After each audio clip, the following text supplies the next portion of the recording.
Developing tonight, San Antonio City Councilman Mark White has been arrested for driving while intoxicated. SAPD pulled over White around 11 last night on the eastbound lanes of Loop 410. SAPD said he showed signs of being intoxicated and they arrested him for a first offense DWI.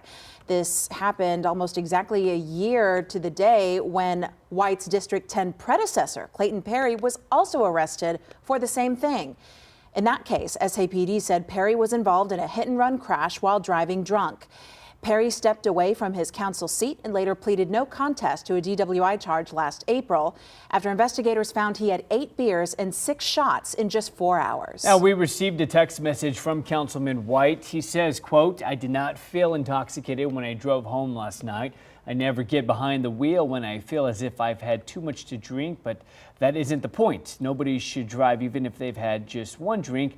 I take full ownership over my actions and I apologize to the residents of District 10, my family, friends, council, colleagues, and anyone else who I have let down," end quote. Now, county records show that White got out of jail on a $2,000 bond earlier today. Mothers Against Drunk Driving says New Year's Eve will be one of the worst nights for driving drunk out of the entire year. KENS 5's Andrew Moore tells us how violators could pay an even tougher penalty this year if they hurt someone on the road. Yes, records show just here in Bexar County, at least 11 people have killed someone while driving drunk this year, and around 5,000 people have been pulled over for driving while intoxicated. And if you do kill someone when driving drunk, you can now be forced to pay child support.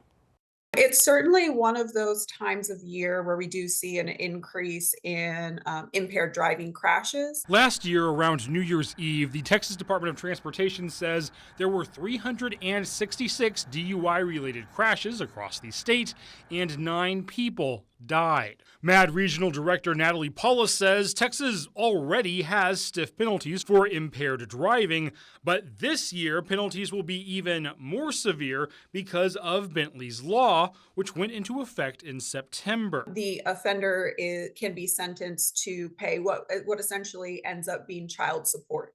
If an impaired driver kills a child's parent or legal guardian in Texas, they must now pay civil restitution payments until the child turns 19.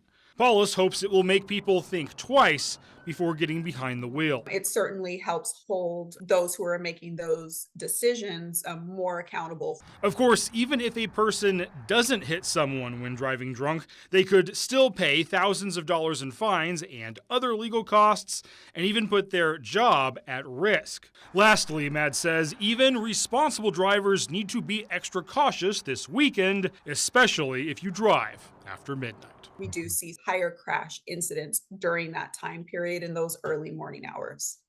And TxDOT says there will be a heightened law enforcement presence on Texas roads to look for drunk drivers until January 2nd. In studio, Andrew Moore, KENS 5.